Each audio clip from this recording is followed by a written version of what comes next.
최요한의 뉴스 브리핑입니다. 오늘 가장 핫한 뉴스를 정리해서 전해주시는 분입니다. 시사팬더 최요한 시사평론가 함께 자리하셨습니다. 예, 어서 오세요. 예, 안녕하십니까. 모든 시사 문제 새끈하게 다 팬다. 시사팬더 최요한입니다. 예, 시사팬더 좀 정착이 되는 것 같아요. 뭐 다들 예. 좋아하시는 것 같아요. 예. 감사합니다. 예, 오늘 뉴스 브리핑 앞에 음악 깔았는데 예. 뭐 어떤 느낌이 있었어요? 아주 뭐랄까. 저를 위해서 이렇게 만들어주신 PD님과 작가님께 감사드리고요. 그리고 이 방송을 청취해주시는 많은 국민 라디오 청취자 여러분 많이 사랑해주세요. 열심히 해보도록 하겠습니다. 예, 국민 라디오 청취자니까 이제 국민들께 뭐 그렇게 인사를 해도 될 것 같아요. 국민 여러분께 하고. 예, 개그 하신 거죠 지금? 네, 오늘 어떤 소식부터 전해주시겠어요? 자, 가장 핫한 뉴스가 김경수 경남도지사에 대한 압수수색이죠. 지금 보니까 보수 야당과 조중동은 연일 김경수 때리기에 몰입하고 있고요. 지금 김경수 도지사가 압수수색 후에 첫 출근길에서 한마디 이야기했습니다. 그 부분 말씀드릴게요. 그러니까 사실 김경수 도지사가 그 자신이 사용하던 휴대폰 2개 다 반납했어요. 이제 그 특검에다가 예. 조사할 테면 조사해라라고 얘기했는데. 압수수색할 때 김경수 도지사가 자리에 없었거든요. 알고 보니까 강금호 회장 6주년 추도식에 참석을 했었던 겁니다. 근데 과연 특검이 이거 몰랐을까요? 알았을 것 같은데. 그런데 없었다라고 하면서 의도적으로 몸을 피신한 것처럼 언론 보도는 그렇게 나오더라고요. 예.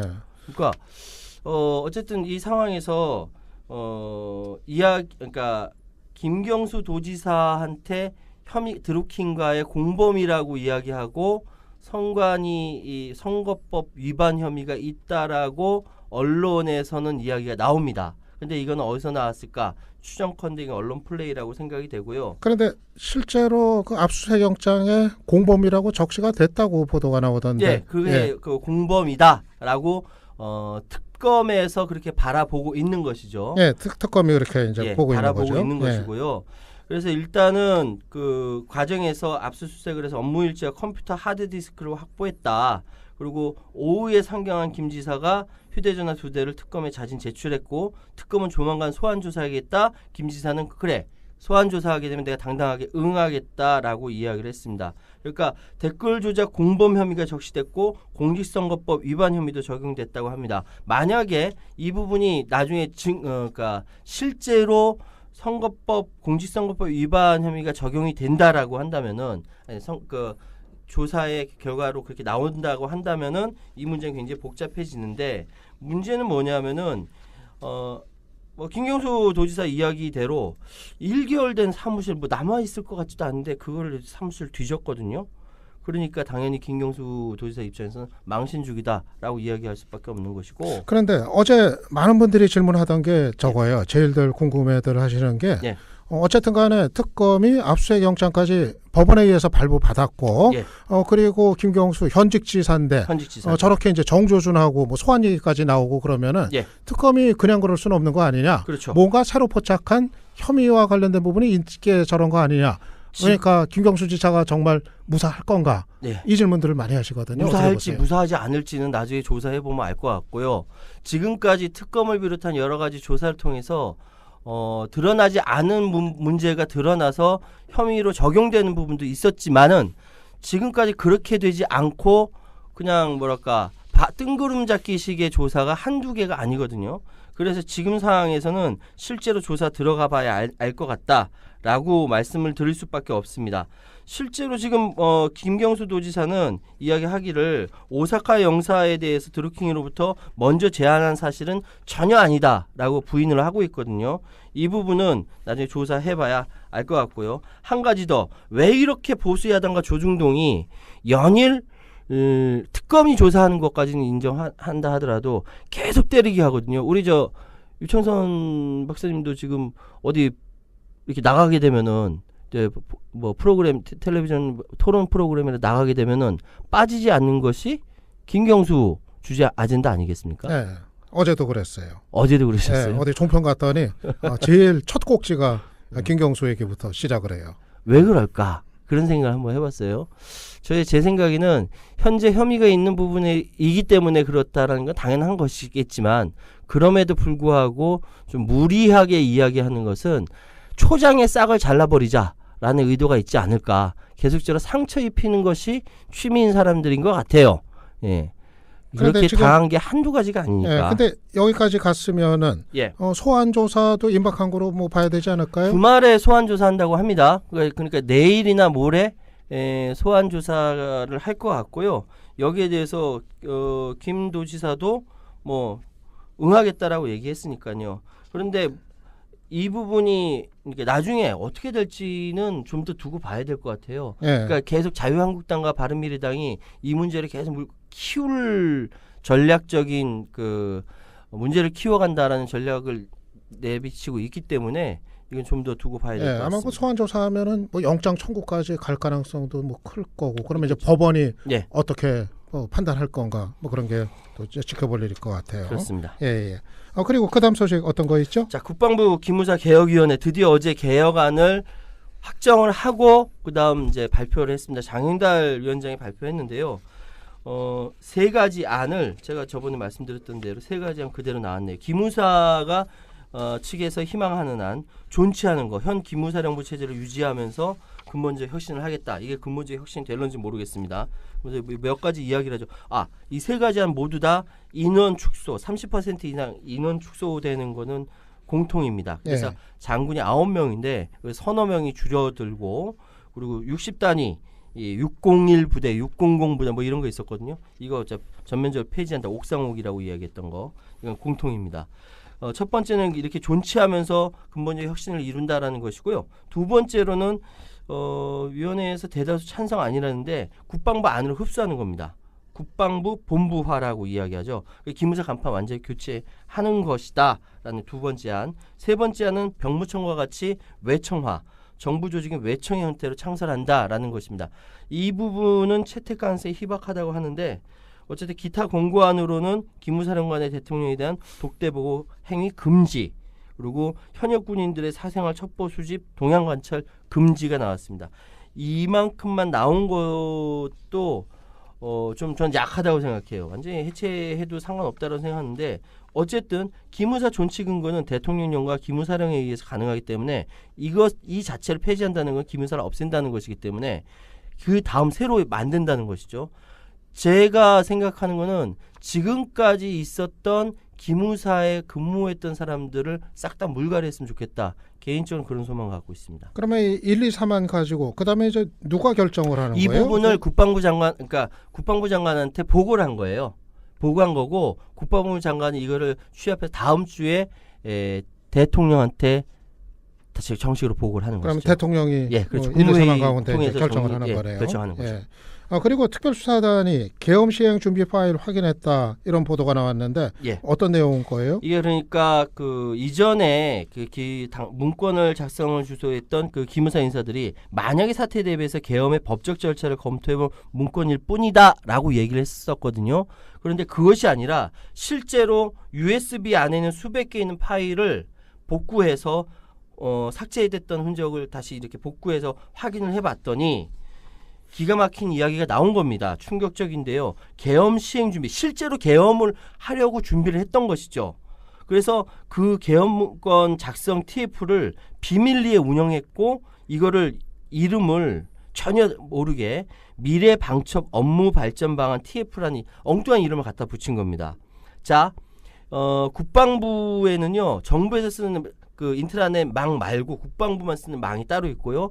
거기에서도 또 계엄사만 쓰는 망이 또 따로 있어요. 근데 이번에 이 계엄 문건 작성한 TF는 그 계엄사에서 쓰는 망 말고도 다른 망을 또 사용했다는 것이죠. 혹시나 해킹의 위험이 있을까 봐. 이 정도로 비밀리에 철저히 했다는 것은 결국 이렇게 계엄 시행 준비를 실제로 했었다. 아주 비밀리에 실행했었다라는 것을 방증하는 것입니다. 그러면 그 시행과 관련된 더 구체적인 내용들이 더 나온 건가요? 계속 나오고 있는 거죠.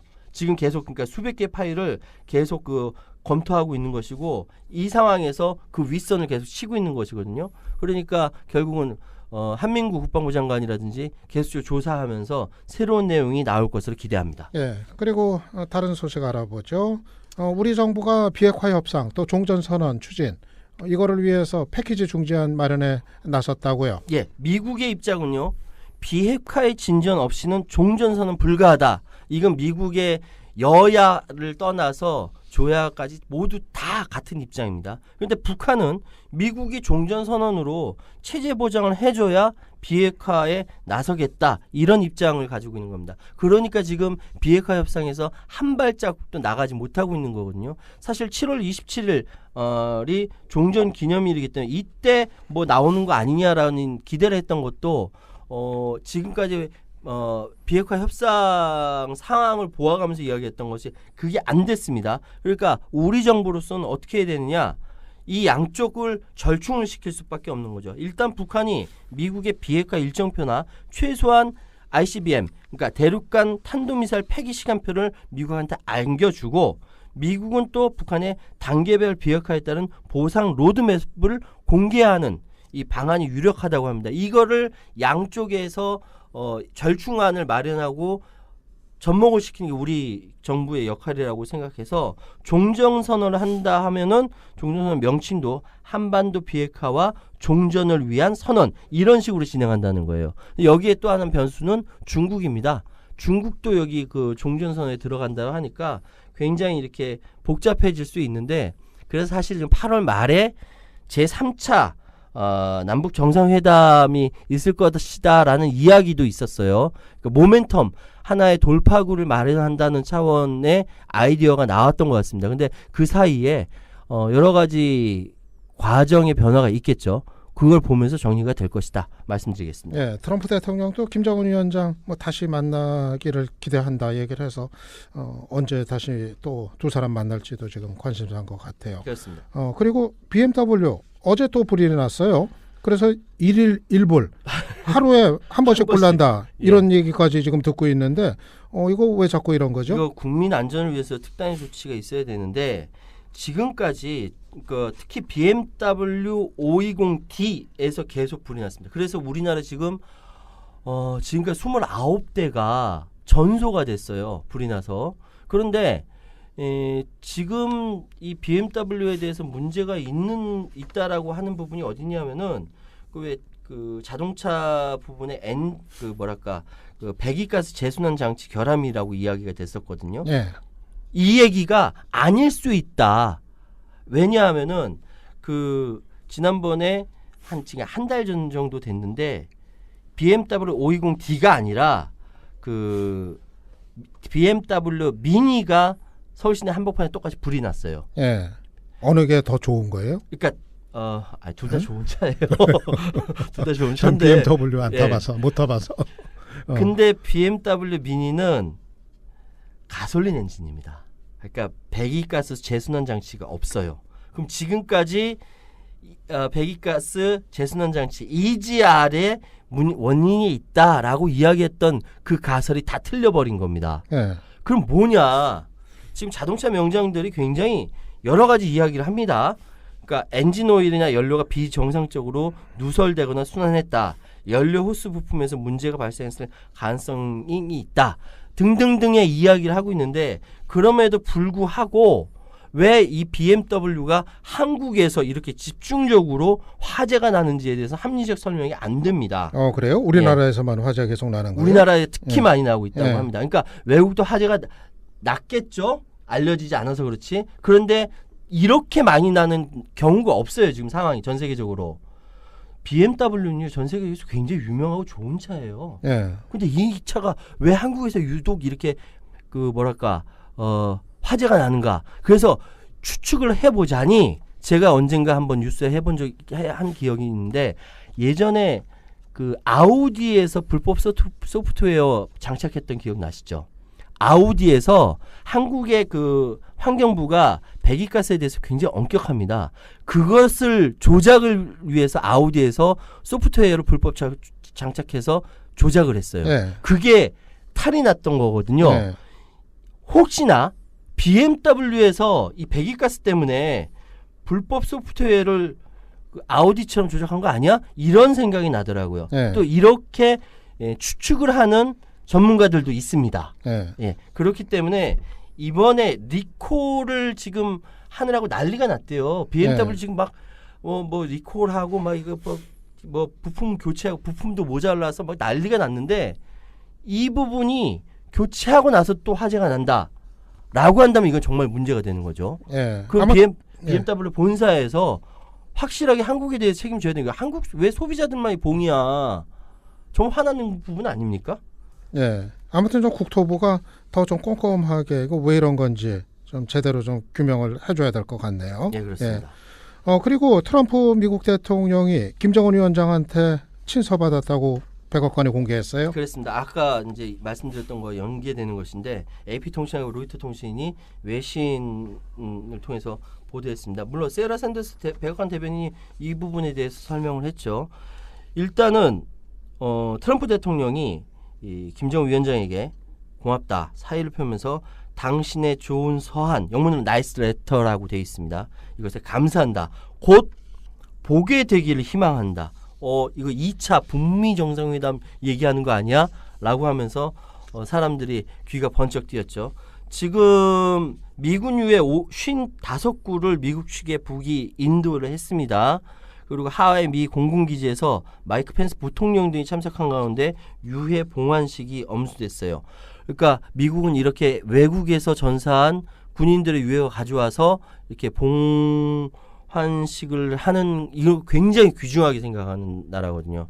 그래서 이 상황 이렇게 유해 돌려주고 받고 봉환식하고 트럼프 대통령이 다시 보게 되기를 희망한다. 이렇게 이야기한 이 상황 이것이 북미 정상 간의 직접 소통으로 비핵화 지금 협상의 교착 상황을 뚫을 수 있는 돌파구가 될 수도 있다라는 부분에 있어서 좀 고무적인 상황이다 이렇게 말씀드리겠습니다. 예, 김정은 위원장이 9월에 뉴욕에 가서 유엔 총회 가가지고 연설하는 거 아니냐. 예. 그런 이제 설도 있는데, 설도 근데 있죠. 얘기 들어보니까 거기가 좀 경호도 이게 간단하지 않고 네. 너무 이게 복잡한 장소여서 뭐 쉽지 않을 거다 또 뭐 그런 얘기 하는 분들이 또 있더라고요. 예. 예, 오늘 여기까지 하는 거로 하죠.